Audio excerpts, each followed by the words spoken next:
Hello viewers, welcome to all और मैं YouTube channel नए ब्लॉग में आप सभी का वेलकम है। तो आज के ब्लॉग को एंजॉय करते हैं। हे फ्रेंड्स, तो मैं यहाँ पे शेयर करूँ दिखाना चाहूँगी आप सभी को इवनिंग रूटीन, जो मैं इवनिंग में कौन कौन सी चीज़ों को करती हूँ, चाहे वो स्किन केयर है या फिर जो भी चीज़ है वो सारा। तो वीडियो को एंजॉय कीजिएगा और आप सभी से रिक्वेस्ट है कि वीडियो के अंत तक ज़रूर बने रहिएगा।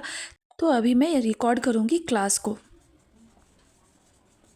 इंट्रोडक्शन, ठीक है। अब इस इंट्रोडक्शन में मुझे ये देखना है, यानी फिर सारे लोगों को ये देखना है कि जैसे मान लीजिए अक्सर पूछा जाता है एग्जाम में, father of biology, father of zoology, father of classification, taxonomy की सारी चीज़ें पूछा जाता है, फादर ऑफ साइटोलॉजी। तो इन सारी चीज़ों को मैं यहाँ पे देखती हूँ, ठीक है। तो सबसे पहले पॉइंट पे आप लोग सारे लोग लिखेंगे पहले पॉइंट को।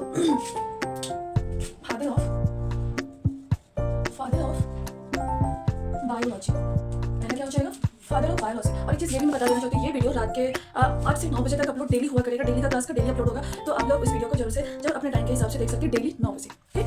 तो देखिए इसमें हो जाएगा एरिस्टोटल। देखो हिंदी में नहीं, अरिस्टो नाम से जाना जाता है, ठीक है। मतलब अगर आपसे पूछा जाता है कि जीव विज्ञान के जनक किसको कहा जाता है, जीव विज्ञान।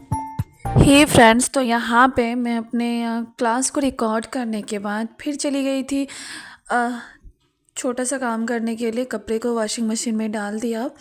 तो बीच बीच में जो हम लोग हाउस मेकर कम एज पेरेंट है, तो उनको ये सारी चीज़ें करना पड़ता है। और फिर मैं अपने रूम की स्थिति दिखा रहे थे और फिर जो सेटअप मेरा है छोटा सा उसको, और देन जो है क्लीनिंग की। और क्लीनिंग के बाद मुझे शाम में भी अभी करना पड़ता है, क्योंकि बहुत सारे जो है ना अभी घर में काम चल रहे हैं दिवाली को लेके। आपको पता ही हम सारे जगह पे हो रहे हैं। फिर देन मैं आपसे किचन में मिलती हूँ। हे फ्रेंड्स, तो देन मैं यहाँ पे आपसे किचन में मिल रही हूँ, बट किचन का काम हो रहा है। और आप सभी से मैं एक बात कहना चाहूँगी कि वो ये है कि आप हमेशा मतलब ना ये मत सोचिए कि हमारे लाइफ में अभी तक अगर कुछ अच्छा नहीं हुआ है तो आगे भी नहीं होगा। आगे हो सकता है, बस पॉजिटिव माइंड सेटअप के साथ हम लोगों को काम करना है, काम करते जाना है। क्योंकि मुझे भी कुछ दिन तक तो बहुत बुरा लगा था। वो इसलिए बुरा लगा था क्योंकि जो है ना मेरा बीपीएससी टीआरई 4.0 को लेके एक ना आशा था, एक उम्मीद उससे जुड़ गई थी कि वैकेंसी आएगी, एग्ज़ाम देंगे, क्वालिफाई करेंगे। और ना जाने कितने सारे सपने को सजा के रखी हुई थी कि वो सारे सपने मेरे पूरे होंगे। बट एक बार में जो होता है ना सारा कुछ ख़त्म हो गया था, नहीं आया। तो बहुत ज़्यादा डिमोटिवेशंस भी फील हो रहे थे। और बोला तो नहीं जाता है, किसी को बोल तो नहीं पाती हूँ, बट बुरा तो लगता ही है। और कुछ समझ में नहीं आ रहा था। फिर ना एक उम्मीद की किरण अभी यही है कि फ़िलहाल तो अभी एस्टेट का एग्ज़ाम देना है, और एस्टेट के एग्ज़ाम के बाद जो ईएमआरएस की वैकेंसी है तो मैं उसके लिए। और कल एक आकृति मैम का वीडियो आया है, तो जिसमें उन्होंने बताया है कि केवीएस का नोटिफिकेशन भी जो है वो आने वाला है इस साल के लास्ट में, यानी कि 2025 के लास्ट में मुझे दिख सकता है। और केवीएस में एक ख़ास बात ये है ना कि वो टाइम टू टाइम एग्ज़ाम ले लेता है। और एक बार तो मैं दी थी, तो उसमें मैं पीआरटी का दे दी थी, जिसमें बीएड वाले को बाहर कर दिया था। मार्क्स भी मेरे अच्छे थे, बट मेरा उसमें सिलेक्शन नहीं हो पाया था। मेरे साथ कई बार ऐसे हुए हैं। मतलब एक बार तो उसमें हो गया, फिर जो बीपीएससी का एग्ज़ाम था उसमें भी ऐसा हुआ। हाँ, तो फ्रेंड्स मैं बता रही थी कि जो बीपीएससी टीआरई का एग्ज़ाम हुआ था, टीआरई 1.0 का, तो उसमें बीएड वाले को बाहर कर दिया गया था। तो उसमें भी मेरे अच्छे स्कोर थे, बट जब टीआरई 2.0 हुआ तो उसमें मेरा सिलेक्शन नहीं हुआ ना, क्योंकि मेरे स्कोर कम थे इस वजह से। बट फिर भी मैंने ना एक है ना कि हिम्मत नहीं हारी। फिर हमारी लाइफ में एक बेस्ट मोमेंट आया था कि हमारी जो है लाइफ चेंजिंग मोमेंट था।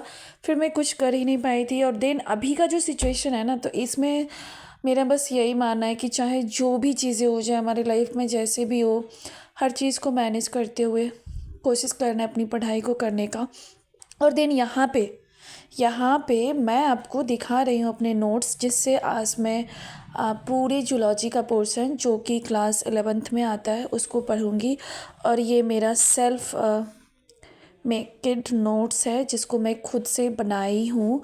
और यहाँ मैं आपको टाइम दिखा रही थी, और इसके बाद जो है मैं यहाँ पे पढ़ूँगी और पढ़ने के बाद आगे का जो है वीडियो आप देख सकते हो कि और ये ना मैं कोशिश की हूँ कि अपनी दिनचर्या को आपको दिखाने का, बट पूरा दिखाना पॉसिबल नहीं है और अच्छा भी नहीं लगता। और मेन है ना कि मुझे आपको मोटिवेट करना है अपनी दिनचर्या से, ताकि हमारे जैसे जो भी हाउसवाइफ हैं उनको ये ना लगे कि मैं अपनी लाइफ में कुछ नहीं कर सकती हूँ। हमेशा मतलब पॉजिटिव रहना है, पॉजिटिव सोचना है। और बोला जाता है ना कि आप जैसा सोचते हो वैसा करते हो। और कई सारी चीज़ें मेरी एक आदत है जिसके लिए मैं स्पेशल वीडियो बना भी चुकी हूँ कि जब मुझे कभी ऐसा फील होता है डीमोटिवेटेड टाइप का, तो फिर उस टाइम में ना मेरी एक आदत है कि मैं खुद को टाइम देना शुरू कर देती हूँ, मतलब खुद के बारे में सोचने लगती हूँ। और अगर कभी मुझे ये लगता है ना कि ना छोड़ देते हैं, अब मेरे से नहीं होगा, तो फिर उस टाइम में ना इंस्टेंटली एक चीज़ें क्विक करती दिमाग में कि अगर छोड़ दी ना तो फिर पूरी लाइफ में कभी नहीं कर पाऊँगी ये चीज़ें। और यहाँ पे मैं उसी को पूरे एकदम जैसे होता है लेट के बैठ के कंप्लीट कर रही थी। और इसके बाद जो है दिन में क्लास को शूट करूँगी और ये वीडियो जो मतलब कल शाम से लेके आज के दोपहर तक का रहेगा।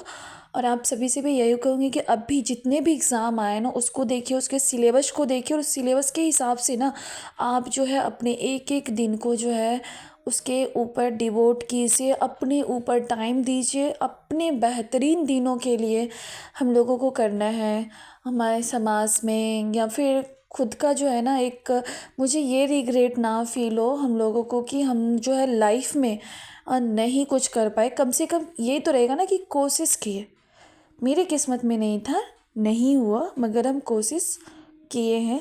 तो ये सोच के हम लोगों को पढ़ना है और पूरे मन से पढ़ना है। तो कंटिन्यू वीडियो को देखिए।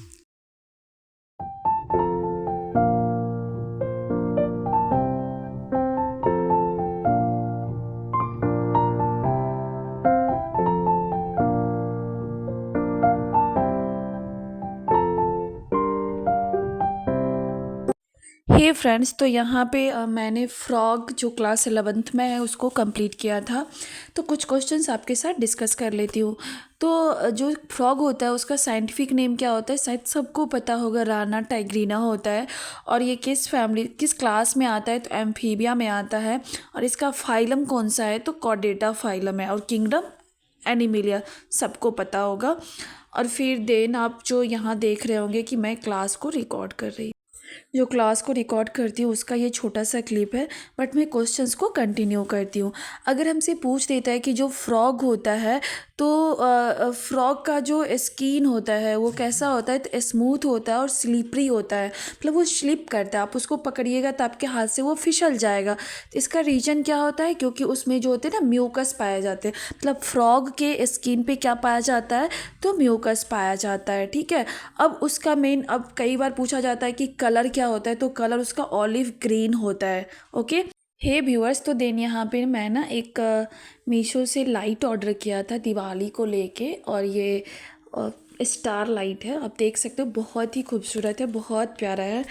तो इस पार्सल को मैं ओपन कर रही थी, बीच में आ गया था तो, और फिर देन मैं स्टडी के लिए बैठ जाऊँगी। सो हे व्यूअर्स, यहाँ पे फिर से मैं स्टडी करना स्टार्ट कर दी थी, और फिर मैं शुरू करती हूँ कि मैंने क्या क्या चीज़ें पढ़ा था और आपके साथ भी शेयर करती हूँ।